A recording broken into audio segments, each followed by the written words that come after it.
talk a little bit about Bitcoin. Do you still wake up and say, why am I so stupid? And wake up at 3 a.m. in the morning, why didn't I buy more? Or I always wake up at 3 a.m. And I always feel stupid about something. Yeah. But now it's not Bitcoin anymore. It's not. I don't know what to think about Bitcoin anymore. The one thing I was wondering with Bitcoin is there was a time when there were very few IPOs. Part of it is I think the public markets are a little bit broken with so many index funds and stuff. Everybody thinks the same, thus nobody really wants, new IPOs. I wonder if Bitcoin was a little bit sort of the off-ramp for everybody that wants to have something a little bit more speculative. Yeah. Now that we have these big IPOs on one side, and then we have stablecoin on the other, and stablecoin involves the word stable. So if you really want to just put your money offshore, put your money in a new system, you can go through stablecoins. Frankly, stablecoins more or less are already paying interest. I don't think they really are, but there's schemes where you get these like rewards and stuff like that. So if you want just the stablecoin, you can. There's fabulous IPOs coming out. There's SpaceX, there's going to be some AI.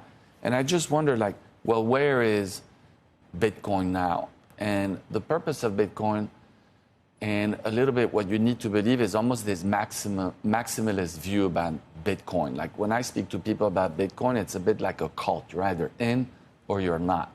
So that's just my new thoughts on Bitcoin. So I'm a little bit more worried, and I would rather bet on, is space going to quadruple over the next 20 years? Or these intelligence models going to be, like if you think today the market cap of the world is 70 trillion, of the US, 60 to 70, let's say maybe it's 130, 140. In 10 years, it could be, let's say, 200 plus. Is there going to be a $10 trillion company in 10 to 15 years? I find that debate and trying to figure out which of those companies might be a $10 trillion company sort of easier for me than figuring out where's Bitcoin going to be in 10 years. So what's the answer to that question? Is there going to be a I think there is. Company? I think yes. I think like today, NVIDIA is what, 5, 4.5, 5? Let's say 4. Keep it simple. And the market cap of the US is 60. And let's say the market cap of the world is 120. So a large company can represent 6 or 7% of the US and maybe 3-4% of the world.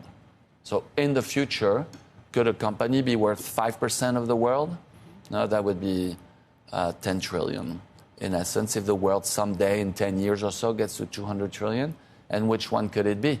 Could be one of the existing ones, could be one of the new ones, which is sort of fun because the Mag 7 is sort of changing in front of our eyes, right?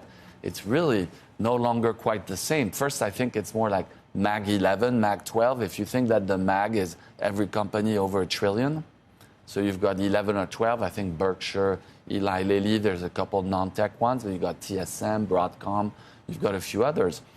I think in the future, there's a good chance that OpenAI and Anthropic could be there. SpaceX could be there. Maybe there'll be another space asset.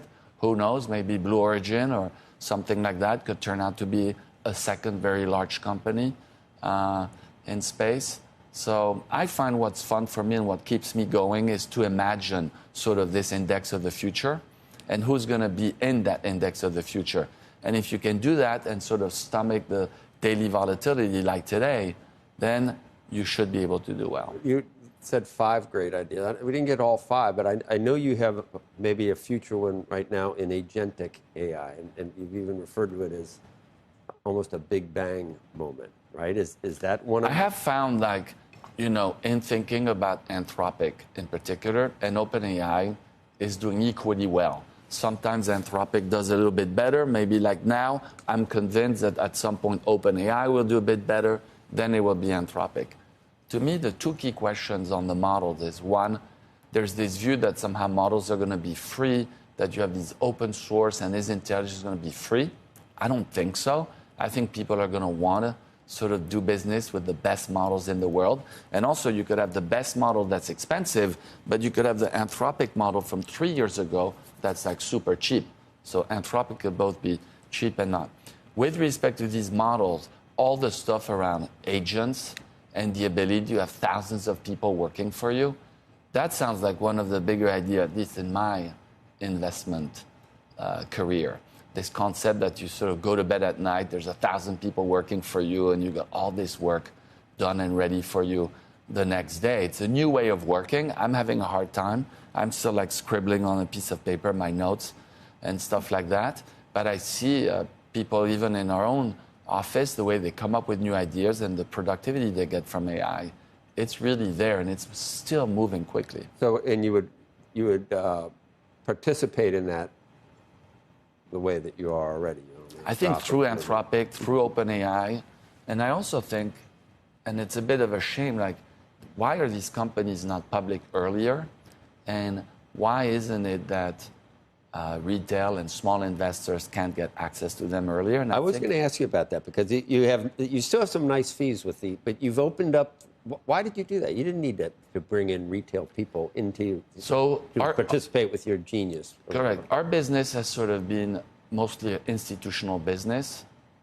Basically, there's laws that private companies, shorts, hedge funds, you have to be more or less a accredited or institutional investor. Right. Because there's more risk. And so with more risk, you're supposed to have more financial literacy. First of all, I find that offending. Why is it that we think that institutions are more financially literate, maybe than retail investors? I'm not sure that's true. I believe in the wisdom of the crowd. But there's things such as leverage and stuff. I think that's changing. I think the current administration is improving this. So for us, we started this new fund that basically allows us to offer publics and privates with some restrictions.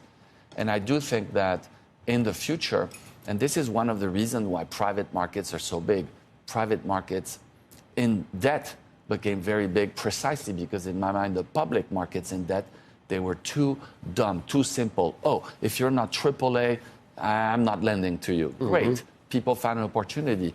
Private market in tech is going to be the same. Hey, if the IPO and the world is dominated by these indices that all think the same and sort of have abdicated their intellectual property to others that create the weights for them, hey, well, then there's going to be a private market. Private market today is probably 5 or so trillion. Public markets are, let's say, 60. A private market in tech, still a big market. So why? And off camera, I said, can I participate in one of these retail funds? And that's A. And B, will you lend me the money up front so I am able to participate? The answer to the second show, I already tell you, is a definite no. We don't lend money to anybody. That's not our business. Think if you would. Especially you. Joe, if you were an investor, you wouldn't ask me all these tough questions. Is this altruism, though, that do it? Or no, not at all. But you also get great 12.5%. It's a great business opportunity. For you. You get lower fees. You get longer dated capital. To me, the longer dated capital is very, very important because I'm trying to figure out the index of the future 10 years out. Yeah. How do you do that? So that's why. You need the funds to and at the end of the day, $1 of long dated capital might be worth $3 of that can leave in any given quarter. Sure. So from an economic viewpoint, that might actually even be the right bet to make.